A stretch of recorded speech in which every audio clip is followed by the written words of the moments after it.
Magandang araw mga kaibigan. Bigyan natin ng reaction opinion itong post, Unofficial Bato Solid Supporters.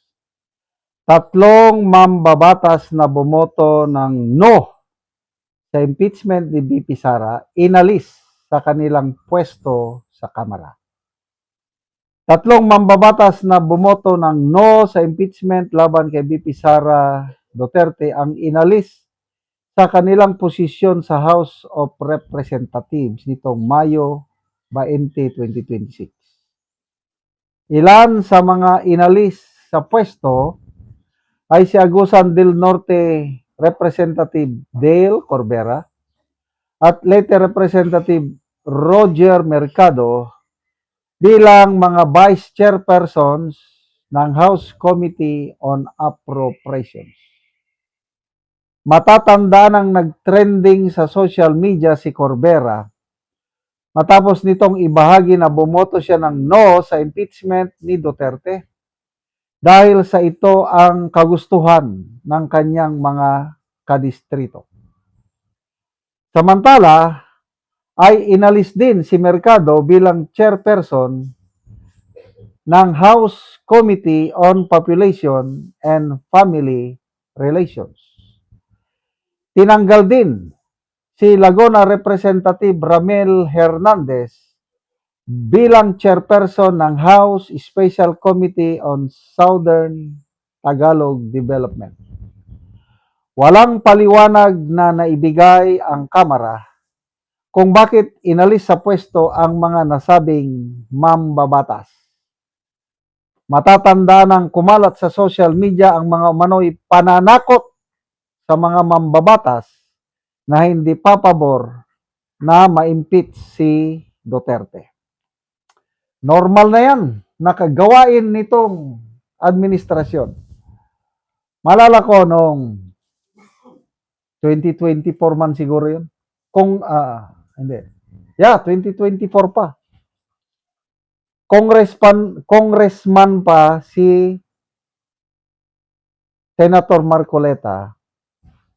Iniipit, pinagtutulungan ng mga kongresista si BP Sara at matapang na tumayo, nagsalita, dumepensa si Congressman Marcoleta para kay BP Sara. Anong ginawa? Pinagtatanggal. Ang dami niyang posisyon tinanggal. Hanggang wala na siyang kapwisto-pisto. Yan po ang tatak ng administrasyong ito. So, saluduhan natin itong tatlong kongresista na ito. Dale Corbera, Ramel Hernandez, at saka Leyte. Ano ba yung isa? Roger Mercado ng Leyte. Wow.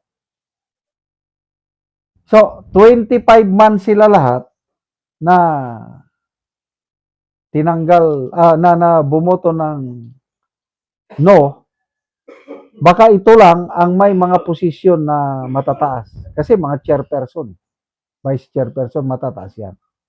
Ibig sabihin, pinagkatiwalaan sila. Kaya, anyway, bilog ang mundo. Gumugulong, gulong ng palad niya. Sige lang po, mga kagalang-galang na brave 3 congressmen. And the whole na, yung brave 25.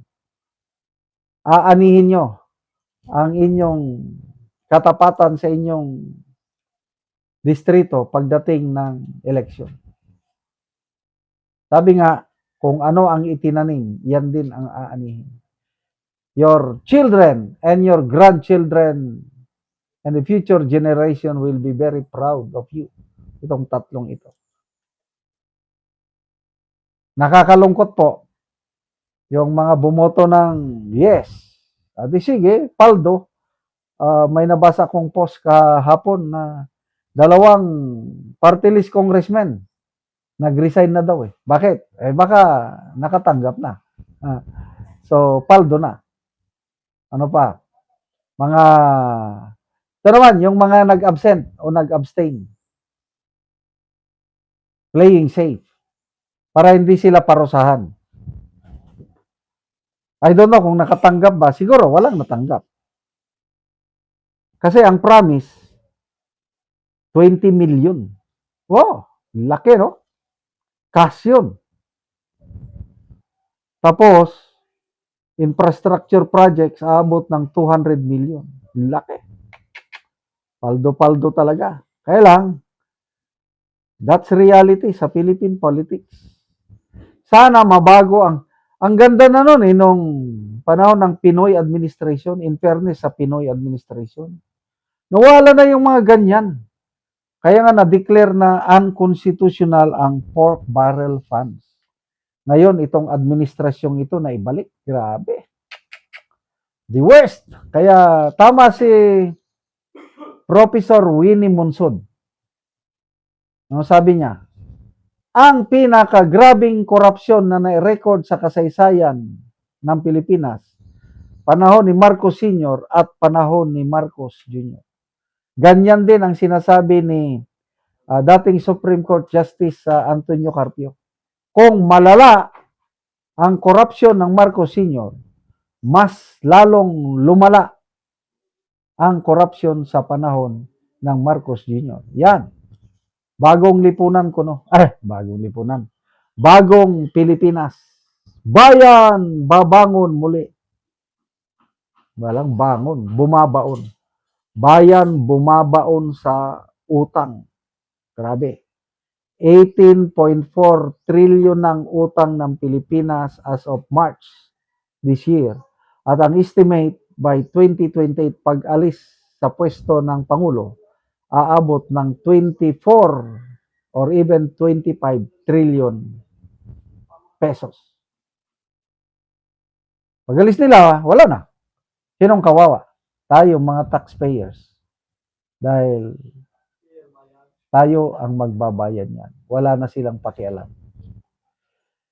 Salamat mga kaibigan sa inyong pagsubaybay sa channel na ito. Nakakatulong kayo ng malaki sa Tribong Talandig ng Bukidnon dahil ang sweldo natin sa channel na ito is pantulong po sa tribo. Namimigay tayo ng libreng yero at pako para makapagpatayo naman sila ng mas maayos na tirahan. Panoorin niyo ang video na ito. Ora ni ang balay sa tabangan namo ugero. So napulo sila ani nga puyo, ikaunsi ang mama nga nakigpuyo lang dire sa ilang balay. So muna ni ang itsura sa ilang gipuy-an nga balay sa iyang atop nga yero. So kaulanan na gyud sila.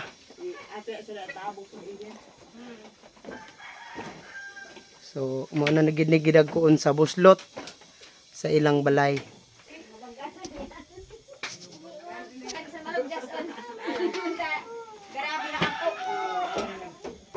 So karon atong bisitahon ang iyang gipatindog nga bag-ong balay nga pag-atupan karon sa tabang siya nga yer. O karon mo na ni ang iyang gipatindog nga bag-ong balay nga pag-atupan. So mo na pod ni ang yero nga gitabang sa iya ha. Makaatop na ni siya karon.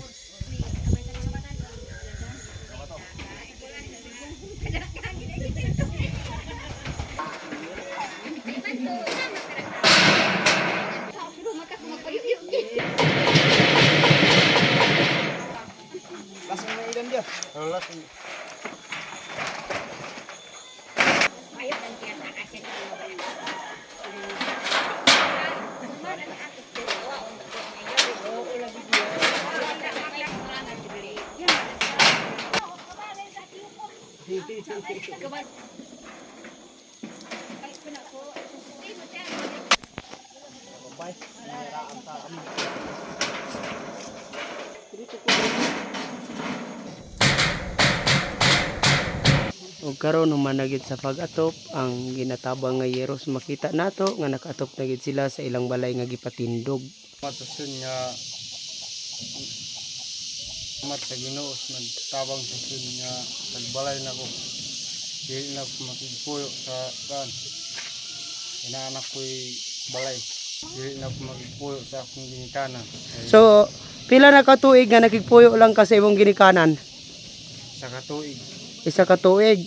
So pila mo nga na nagsuon nga nakigpuyo lang sa imong ginikanan? Napulo. Napulo mo. So isa lang kabalay inyong gipuyan. O mata tabang nga kabalay na ko karon. Wala pang tabang di ko kabalay. Salamat sa Ginoo nga nagbalay na ko. Salamat kaayo.